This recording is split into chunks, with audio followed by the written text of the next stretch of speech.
ఉన్న బంగారాన్ని విడిపించి ఆ రోజు ఆన్లైన్ రేటుకే మేము కొంటాం. Sharma gold company. అందరికీ నమస్కారం. Welcome to Suman TV. నేను మీ రమ్య. అక్టోబర్ మాసంలో 12 రాష్ట్రాల వారికి ఎలా జరగబోతుంది, వారికి జరిగిన వాటికి పరిహారాలు ఎలా జరుపుకోవాలి అని చెప్పడానికి ఈరోజు మనతో పాటు ఉన్నారు ప్రముఖ జ్యోతిష పండితులు దేవులపల్లి బాలచందర్ శర్మ గారు. గురుగారితో మాట్లాడి మరిన్ని విశేషాలు తెలుసుకుందాం. గురుగారు నమస్కారం. నమస్కారం. గురుగారు, ముందుగా మేషరాశి వారికి అక్టోబర్ మాసంలో ఎలా జరగబోతుంది?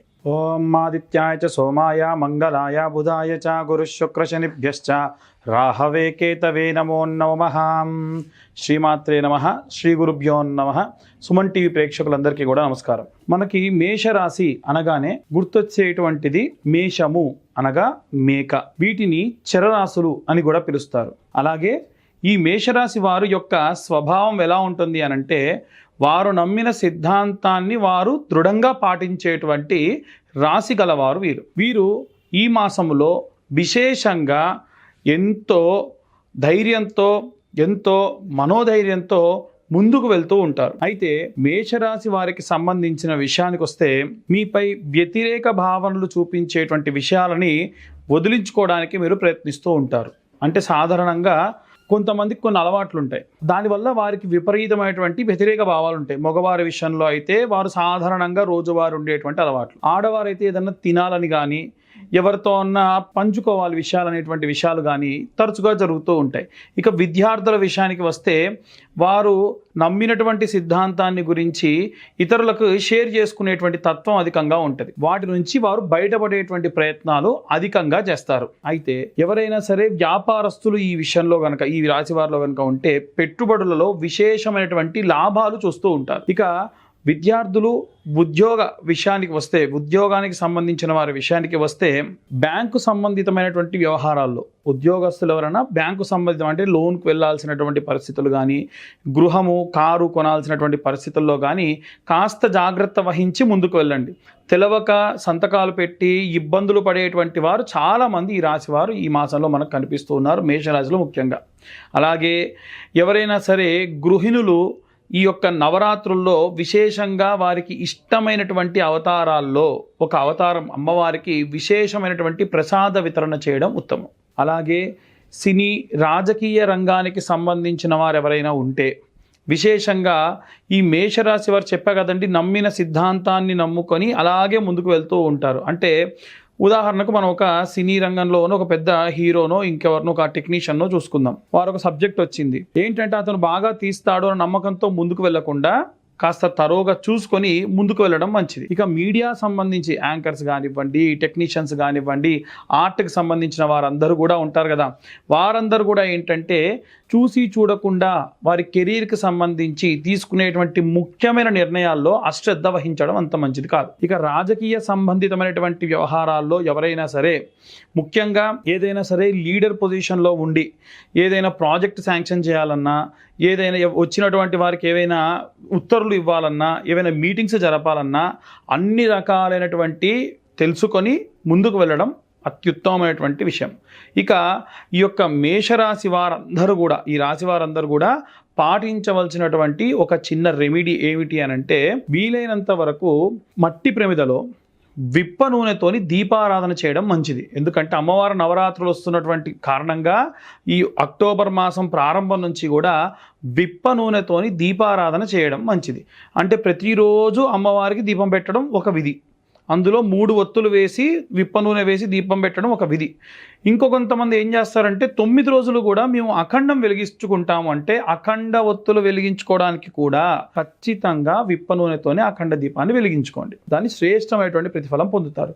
ఇకపోతే ఈ రాశి వారందరూ కూడా పాటించవలసినటువంటి మంత్ర పఠనం ఏదైనా చేయాలి అని అంటే, శరవణ భవాయ విద్మహే కార్తికేయాయ ధీమహి తన్నో స్కంద ప్రచోదయాత్. మళ్ళొకసారి చెప్తానండి, శరవణ భవాయ విద్మహే కార్తికేయాయ ధీమహి తన్నో స్కంద ప్రచోదయాత్. ఈ యొక్క మంత్రాన్ని ఈ మాసం మొత్తం అంతా నెల రోజులలో కూడా ఎన్నిసార్లు వీలైతే అన్నిసార్లు పఠనం చేయండి. ఎన్నిసార్లు అంటే అన్నిసార్లు అన్నారు కదా అని చెప్పి రోజుకొక్కసారి చేస్తామని కాకుండా, అధమంలో అధమం 108 మార్లు పఠనం చేయాలి. ఇలా చేయడం వల్ల విశేషమైనటువంటి ప్రతిఫలాలు పొందుతారు. అయితే కొన్ని చిన్న చిన్న ఆటంకాలు నెలలో ఆఖరి వారంలో వచ్చేటువంటి అవకాశం ఉన్నాయి. కాబట్టి ఏవైనా నిర్ణయాలు తీసుకునేటువంటి వారు ఎవరన్నా ఉంటే గనక మొదటి 1, 2, 3 మాసాల్లోనే వారు ఏమైనా ముఖ్యమైన నిర్ణయాలు తీసుకోవడం ఉత్తమమైనటువంటి విషయం. ఇవి మేషరాశి వారికి సంబంధించినటువంటి మాస ఫలితములు. గురుగారు, అక్టోబర్ మాసంలో వృషభ రాశి వారికి ఎలా ఉండబోతుంది? శ్రీమాత్రే నమః, శ్రీ గురుభ్యో నమః. వృషభ రాశి వారి విషయానికి సంబంధించి ఈ మాసంలో ఎలా ఉంది అనుకుంటే, విశేషమైనటువంటి రాశి, దృఢమైనటువంటి రాశి. వృషభము అంటే అది చాలా పటుత్వంతో కూడినటువంటిది అని అర్థం. ఈ రాశి వారికి ఈ వారంలో, ఈ యొక్క మాసంలో ప్రత్యేకంగా మొదటి 2 వారాల్లో కూడా మొండి బాకీలు వసూలవుతాయి. ఎవరైనా సరే ఎవరి దగ్గర నుంచి అయినా డబ్బులు వచ్చేది ఉంటే గనక కాస్త విశేషమైనటువంటి ధనప్రాప్తి కలుగుతుంది మొదటి 2 వారాల్లో. అలాగే జీవిత భాగస్వామితోని చాలా సంతోషంగా ఆనందంగా గడుపుతారు. ఇక విద్యార్థుల విషయానికి వస్తే, వారు ఎప్పటి నుంచో ఎదురు చూస్తున్నటువంటి పనులు కానీ, ప్రాజెక్టులు కానీ, వర్క్ కానీ పూర్తవుతుంది. గతంలో వారికి కలిగినటువంటి చిన్న ఆరోగ్య సమస్యల వల్ల పెండింగ్ పడినటువంటి పనులన్నీ కూడా ఈ మాసం మొదటి 2 వారాల్లో పూర్తి చేసుకుంటారు.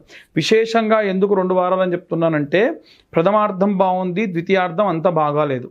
కాబట్టి వీలైనంత వరకు కూడా అక్టోబర్ మాసంలో 16, 17, 18వ తారీఖు తర్వాత నుంచి ఈ రాశి వారందరూ కూడా ఏవైనా ముఖ్యమైన నిర్ణయాలు తీసుకునేది ఉంటే కాస్త తీసుకోకుండా ముందుగానే ఆ యొక్క నిర్ణయాలన్నీ తీసుకొని ముందుకు వెళ్ళడం మంచిది.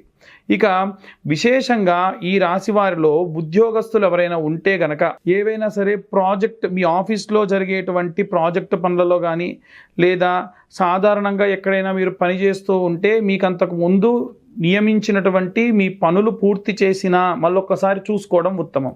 ఎందుకంటే ఉన్న చిన్న మిస్టేక్స్ వల్ల మళ్ళీ మీరు అసలు పని మొత్తం అంతా కూడా చేయలేదు, మొదటి నుంచి చేయించేటువంటి సందర్భం కూడా జరుగుతుంది. ఇక గృహిణుల విషయానికి వస్తే, పండగకు సంబంధించినటువంటి వాతావరణం కాబట్టి కాస్త పనులు అధికంగా ఉంటాయి. ఈ రాశి వారికి ముఖ్యంగా కుటుంబం అంటే విపరీతమైనటువంటి ప్రీతి ఎక్కువగా ఉంటుంది కనుక, అంటే అందరికీ ఉంటుంది, ఈ రాశి వారికి ఎక్కువగా ఉంటుంది. కాస్త ఇంట్లో చేసేటువంటి పిండి పదార్థాలు, పిండి వంటకాలు చేసేటప్పుడు కాస్త జాగ్రత్త వహించండి. ఏవైనా సరే చర్మము కాలేటువంటి అవకాశం కూడా ఉంది, కాస్త జాగ్రత్తగా చేయడం ఉత్తమం. ఇక ఎవరైనా వ్యాపారస్తులు ఈ రాశి వారికి సంబంధించి, అంటే సాధారణంగా మనకి ఖాతాలు ఉంటాయండి. ప్రతి కిరాణా షాప్లో కూడా ఖాతాలు ఉంటాయి, ఏదైనా షాపులలో ఖాతాలు ఉంటాయి. ఖాతాలన్నీ కూడా వసూలు అవుతాయి అన్నమాట. వారు ఏం చెప్తారంటే, పండుగ వస్తుంది, పండుగకు మొత్తం అంతా కూడా మాకు డబ్బులు రావాలి, అప్పుడే మేము ఏమైనా సరే సరుకులు తీసుకురాగలమని చెప్పి అందరి నుంచి డబ్బులు తీసుకొని ఉత్తమమైనటువంటి వ్యాపారం మళ్ళీ పునఃప్రారంభించేటువంటి అవకాశం ఉంది.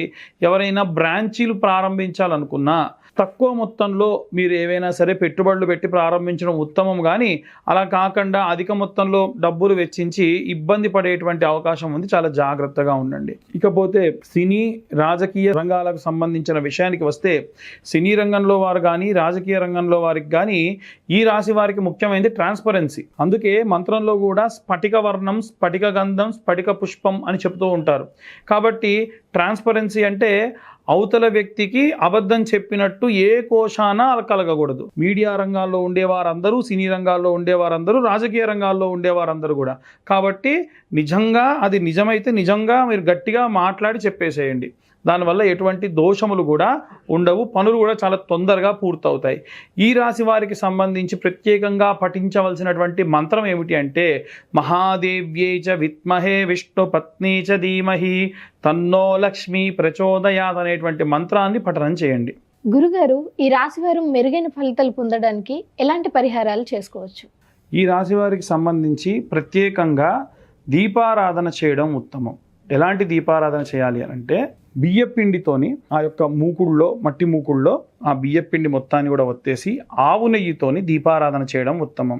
ఇప్పుడు నేను దీపారాధన చేయమంటున్నా కదా అని చెప్పి 9 రోజులకి సరిపడా ఆవు నెయ్యి తీసుకొని వచ్చి దీపారాధన చేయడం కష్టం కదండి అని అంటే, నేను 9 రోజులు అఖండ దీపం పెట్టమని చెప్పట్లేదండి. ఎందుకంటే పూజ చేసే వారిలో ఆర్థికంగా బాగున్న వాళ్ళు ఉంటారు, కాస్త ఆర్థికంగా బాలేని వాళ్ళు ఉంటారు. ఆర్థికంగా బాగుండి పూజలు బాగా చేస్తుంటే ఇంట్లో ఉన్న వాళ్ళ ఎంకరేజ్మెంట్ లేకుండా ఇబ్బంది పడుతూ చేసే వాళ్ళు ఉంటారు. కాబట్టి వీరందరికీ కూడా చెప్పేది ఏమిటంటే, చిన్న మట్టి ప్రమిదలో కూడా చేయొచ్చు, కానీ వేసేటప్పుడు మటుకు 3 ఒత్తులు వేయండి అందరు కూడా. అలా వేసి ఆవు నెయ్యి వేసి దీపాన్ని వెలిగించండి. అలా 9 రోజులు 9 సార్లు కూడా దీపారాధన చేయడం ఉత్తమం. ఇక ప్రత్యేకంగా అమ్మవారి నవరాత్రులు వస్తున్నాయి కాబట్టి ఈ రాశి వారందరూ కూడా విశేషంగా మనకి స్కందమాత అమ్మవారి అవతారం కానీ, చంద్రఘంటాదేవి అమ్మవారి అవతారం కానీ, ఇవి నవదుర్గల్లో వస్తాయి. ఇలా కాకుండా లేదండి ఇంకేమైనా సరే మాకు మా దగ్గర ఉన్నటువంటి రాజరాజేశ్వరి అమ్మవారు, మహాలక్ష్మి అమ్మవారు, సరస్వతీదేవి అమ్మవారు ఇలా అంటే దుర్గా అష్టమి రోజున ప్రత్యేకంగా అమ్మవారికి ఏ నైవేద్యం కావాలో తెలుసుకొని నైవేద్య వితరణ చేయడం ఉత్తమం అమ్మవారికి. ఇక కొంతమంది విద్యార్థులు ఉంటారు, చదువుకునే వాళ్ళు ఉంటారు, వారికి సంబంధించి ఎవరైనా మేము ఇక్కడ హాస్టల్లో ఉంటున్నామండి, మరి మేమేమైనా ఇవ్వాలంటే అరటి పండ్లు 1 డజన్ తీసుకెళ్ళి ఇవ్వండి చాలు. ఎందుకంటే మీరు వండి ఇవ్వలేరు హాస్టల్లో ఉండేవారు కనుక అరటి పండ్లు తీసుకెళ్ళి నివేదన చేయండి, విశేష ఫలితములు దక్కుతాయి. ఇవి వృషభ రాశి వారికి సంబంధించినటువంటి మాస ఫలితములు. చాలా చక్కటి సందేశాన్ని మా ప్రేక్షకులకు అందించారు గురూజీ. ధన్యవాదాలు. ధన్యవాదాలు.